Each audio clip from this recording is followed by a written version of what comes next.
trap ng daga. Malalaki kasi po ang daga, hindi kaya ng trap.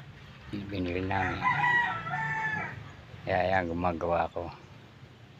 Pagkatapos mahuli ang daga na malaki, ayan, gagawin ko namang kulungan ng manok.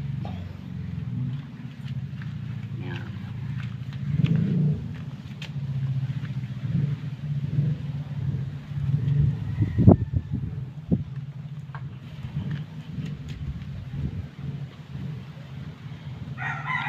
Mga retaso po lang na bakal yan, sayang eh. Kaya ginawa ko retasong agon yung steel matting,